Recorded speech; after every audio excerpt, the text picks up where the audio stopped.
So today I want to talk about U.S. foreign policy, and the basically the last 30 years, specifically looking at the Middle East. So yeah, what has happened? And this, of course, is a long, complicated story. So we have to go back to the obvious place to start is the revolution in Iran and the end of the Shah. And of course this caused a crisis for the administration of Democrat Jimmy Carter, who was, due to the capturing of American hostages at the embassy in Tehran, Carter turned to the newly created military organization Delta Force, led by Charlie Beckwith, who assured the president that they could get in, free the hostages, and then escape. Unfortunately, as is well known now, that project failed when the aircraft, the helicopters specifically, that were required for the operation were shown to be inadequate, and the pilots improperly trained, and other complications were revealed. This led to a plane crash in which some of the crew members and operators were killed, and so the whole operation was then called off, leading to much recrimination and loss of U.S. prestige. This effectively lost Carter the upcoming presidential election, and therefore he was replaced by Ronald Reagan, who set the stage for what was going to come next by rearming the United States and building up. This was the beginning of the neoconservative movement, effectively, in the U.S. And we have to understand what the neoconservatives were doing, because although the sort of traditional conservatives had been out of power since the loss of Ford to Carter and the demise of the Nixon administration, they had now transitioned to become increasingly ideologically driven. So as opposed to being sort of the Kissinger conservatives who were realists, the American Republican Party had now become neoconservative and tied to the emergence of Christian fundamentalism in the United States. And so firstly, this expressed itself as opposition to the Soviet Union, which was seen as, of course, atheist, and because of its economic doctrine, which is naturally socialist, or Marxist-Leninist, and not capitalist, there is a easy target there for the Republican conservatives in the Reagan administration. And so they start to rearm, preparing to challenge the Soviet Union. And the arms race is generally held to have hit a very tight point in the 1980s, when the Soviets and the Americans have large missile arsenals, and Americans build this peacekeeper class ICBMs, which could deliver like 20 warheads. And so things are sort of spiraling out of control. The Americans, of course, introduced the Strategic Defense Initiative, known as SDI, which is weapons in space, and so forth. So the situation in the 1980s is of significant American rearming and building up of American force. This includes deploying, modernizing the American tank forces, armor forces that are in Germany, preparing to confront the Soviets if there's a war over Eastern Germany. Now, of course, what happens is that we know the Reagan administration, is plagued with its own foreign policy scandals. Iran-Contra comes, all the North comes to mind, as do his military interventions in South America. But the focus is less on the Middle East and what's happening there. Now, this changes under his successor, George H.W. Bush, who of course was vice president, and in the early 1990s has connections with, was former CIA director, of course, and has connections with the oil industry, and what's happening in the Middle East, of course, as Americans are involved in pumping oil in Saudi Arabia and buying Kuwaiti oil. And unfortunately for American users at home, following the OPEC embargo on petroleum production, oil prices had been rising. So Americans had significant interest in trying to lower oil prices, or to keep them low, to maintain, since their economy at this time is almost entirely built on oil, they need to keep the prices low so that they can, and increase their domestic production so that they are not entirely reliant on, or have a strategic weakness in terms of foreign Arab-controlled oil.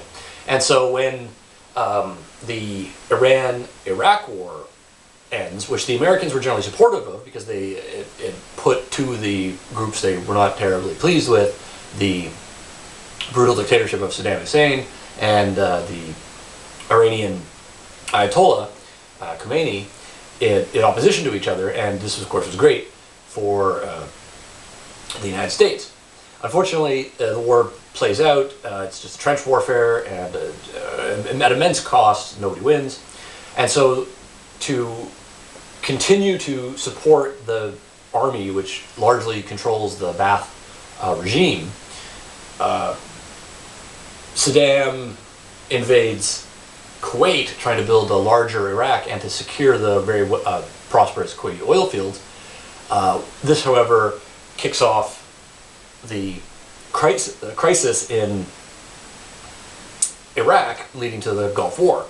And America assembles a big coalition, goes to the UN, gets support, moves the tank divisions that have been deployed to Germany to confront the Soviets, that have been modernized by Reagan, moves them to the Middle East, to Saudi Arabia, under the auspices of Chairman of the Joint Chiefs of Staff Colin Powell and General Norman Schwarzkopf at Central Command, and they invade, or they move out of Saudi, and after a long air campaign in the end of 1990, and invade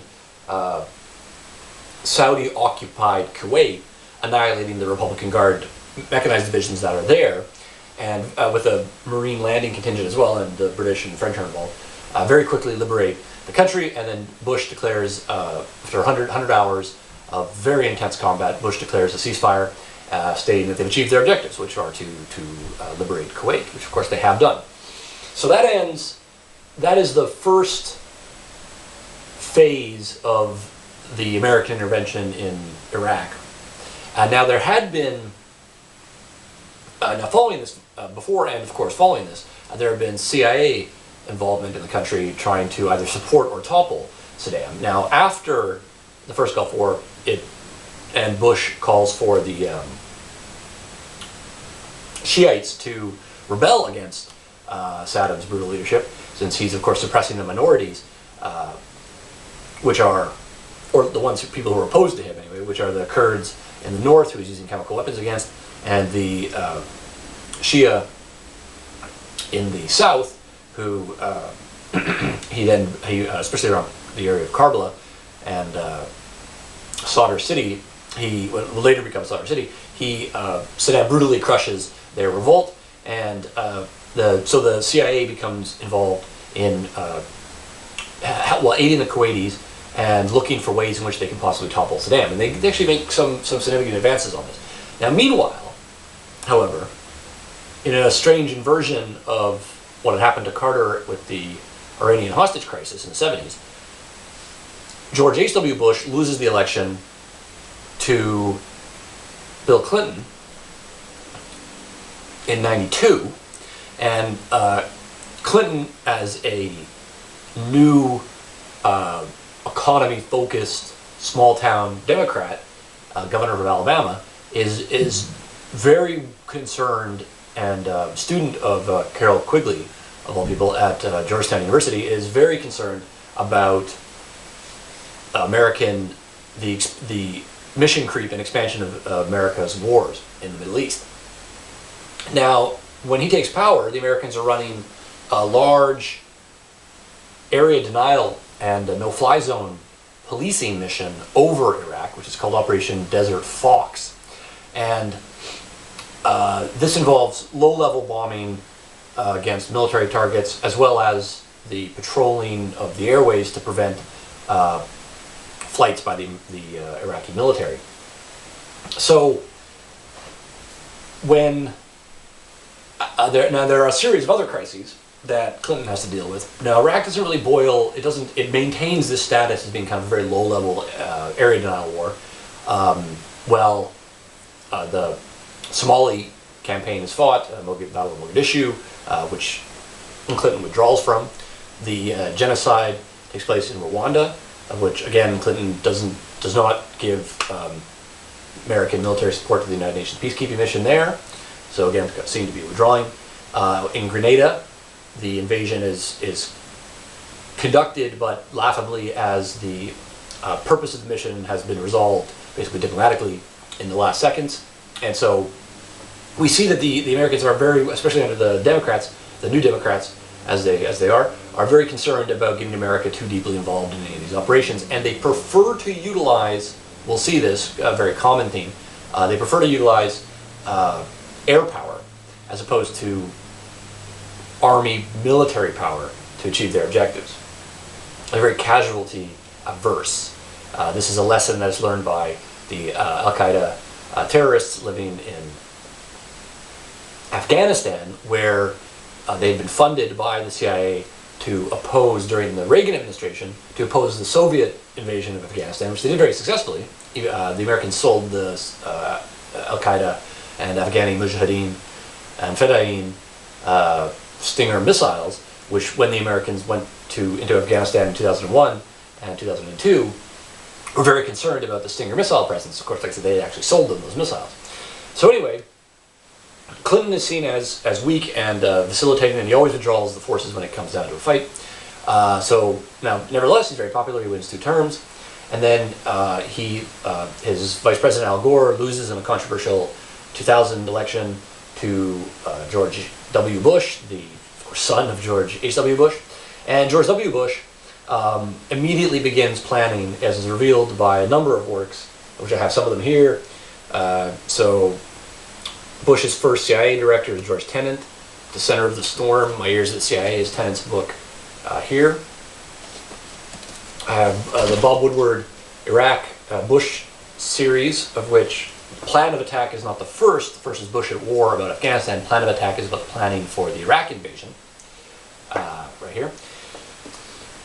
This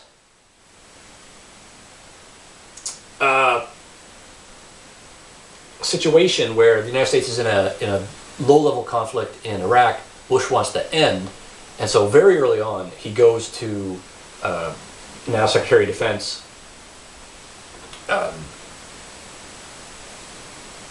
Don Rumsfeld and Secretary of State Colin Powell and National Security Advisor Condoleezza Rice, and starts to have them prepare, as well as CIA Director Tenet, starts to have them prepare for a mission or to a revision of the current Iraq battle plan in preparation for ending Operation Desert Fox, which will mean terminating Bush's involvement in, the U.S. involvement in Iraq by winning this sort of long undeclared war.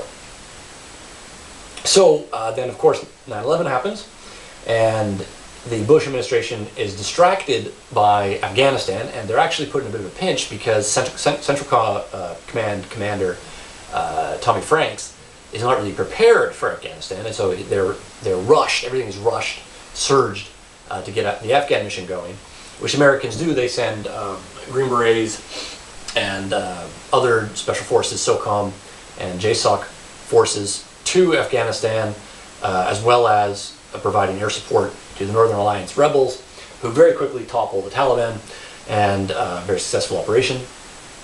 And it seems as though the Afghan war is wrapped up very, very rapidly, and it seems like a a demonstration of the proof of concept for this new style of warfare that's popular with some of these neoconservatives, specifically Donald Rumsfeld, and the lieutenant at the CIA, which is special forces, light touch presence in combination with air power and local coalition forces, which will cheaply and effectively allow the Americans to overthrow the regimes that are antagonistic to them. This leads Bush to his infamous now, Axis of Evil speech, where he unites North Korea, Libya, and Iraq, and I believe also to some extent Syria, as the major potential adversaries for the United States, or really the groups that will not cooperate with the Americans. So Bush starts to use some diplomacy to engage with North Korea. They want to prevent them from developing atomic weapons. They're also concerned about Syria developing atomic weapons, its atomic program. Iran has, or is beginning an atomic program as well. The Americans are very worried about that. The Libyans do not have an atomic weapons program, although Gaddafi would like them to believe that he has chemical weapons to build up his own power and authority. And the Americans suspect that, and the CIA is telling them, that Saddam still has a large stockpile of chemical and is looking towards acquiring nuclear weapons as well. So this issue about weapons of mass destruction becomes very prominent. And in 2003, the Americans are able to, especially through the efforts of Colin Powell, are able to get the United Nations to issue a declaration against a Security Council resolution against Iraq, and the Americans then used this to justify their invasion in May 2003, which is chronicled in the excellent book Generation Kill, by Evan Wright, which is a first-hand account of a Marine recon element as it rushes the famous Thunder Run to Baghdad and wins the war very, very quickly. So this is again seems to prove that the Rumsfeld doctrine works, which is light forces, fast-moving, that are able to outthink the enemy without necessarily overwhelming them, and winning lightly and with great morale force, so psychological force. In this case, the concept of shock and awe, in which the strategic bombing is supposed to demoralize the enemy's military and then cause them to defect or surrender, which is what occurs in the Iraq War. So Americans win very, very quickly, which is sort of unexpected to some extent. And so they don't really know what to do after they've removed Saddam from power. So they demobilize the entire, they ban the Ba'ath Party, and they demobilize the entire army, which turns out to be a big mistake, because the army then immediately goes and joins the Mujahideen fighting against the Americans. And a complex situation emerges, which future presidential candidate Donald Trump will describe as a civil war, interestingly. So, meanwhile, Operation Enduring Freedom, which had been the mission in Afghanistan, sort of spins out of control because the Americans shift all their focus to Iraq, and they're in trouble in Iraq because they don't have a very broad coalition. The coalition is composed of them, the British, and the Polish mainly. And so their engagement in Iraq is very heavy comparatively, because they have to do most of the heavy lifting there. Whereas there had been a NATO mission in Afghanistan, so the Americans could rely a little, to a certain, to a slight, to a broader extent upon their allies. And this is not the case in Iraq. So the Afghan mission, Enduring Freedom, begins to boil out of control. The mission in Iraq, which is called Iraqi Freedom, is never settled, and it just continues to blow out of control. The Bush administration begins to collapse. People are resigning and forced out of power, and eventually this leads to Donald Rumsfeld's resignation, and he's replaced by Secretary Gates, and Bush then is challenged by John Kerry in the 2004 election, and then of course the Republicans lose the presidency in 2008 when Barack Obama defeats John McCain. So the result now is that the incoming Democratic administration has two wars it has to settle. and these wars are now basically spinning out of control. So, like I say, Afghanistan is a problem, and Iraq is a problem, and the Americans don't really have a plan. Now, the Central Command director had been David Petraeus, and Petraeus believed that they could. He had written, along with General Amos, had written the United States Marine Corps Army manual called the It's the COIN manual, Counterinsurgency Field Manual, which states that there is a way to defeat the insurgency in Iraq, and they have to do this systematically, door by house by house, and thoroughly go into an area and stay there and build local infrastructure and so on. This is a mission the Americans are not prepared to do. And so they do it very badly in Iraq. They can barely secure the so-called green zone around Baghdad and the Baghdad International Airport, which they need vitally for their supplies. So now, meanwhile, they've got a problem in Pakistan because the forces in the Mujahideen forces that are fighting them in Afghanistan are able to withdraw to the Pakistan border, especially the Waziristan area, and then avoid being annihilated in Afghanistan. So whenever the coalition leaves an area in Afghanistan, the Taliban and Al-Qaeda just come back in from Pakistan. So there's a drone campaign going on there to strike their leadership. Now, so when Obama takes office, and I have Obama's Wars here by Bob Woodward about this period, he appoints Hillary Clinton as Secretary of State, and he keeps Gates on as Secretary of Defense, and he's hoping, brings in Petraeus later as CIA director, and he's hoping that the Americans can sort of wrap up some of these wars, and he wants to focus on Afghanistan because he believes that's the one that's more important to win. Plus, Obama's hands are tied in Iraq because the Bush government has signed right before leaving office, the Bush government signs a status of forces agreement with the Iraqi government, which states that the Americans will not withdraw their armed forces until 2011, I believe it is, which is basically all of Obama's first term. So he doesn't really have much he can do there. So what he does is he sort of ignores it, and he turns to Afghanistan, trying to get a solution there. Of course, they can't really solve that problem either because they're tied up with so many soldiers in Iraq. So another surge is conducted in Afghanistan. This gets the violence levels down a little bit. But meanwhile, the Americans are slowly withdrawing from Iraq, and they're replacing their security forces in Iraq with mercenaries that are being hired by the State Department. This works for a little while because it keeps the violence is kept down and the appearance of control is maintained, but it's very rapidly disappearing. And then things finally blow up in 2011 with the beginning of the Arab Spring in Tunisia.